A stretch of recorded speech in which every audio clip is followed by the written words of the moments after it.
Hello everyone, welcome to HardReset.Info channel. In this video, I want to show you how you can record your screen on OPPO Find X7. So first, open your status bar and now slide one more time.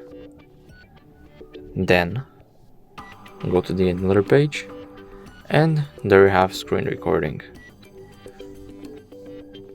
Now here we can choose it to be from floating window or status bar and then click OK, and here click it and now it's recording.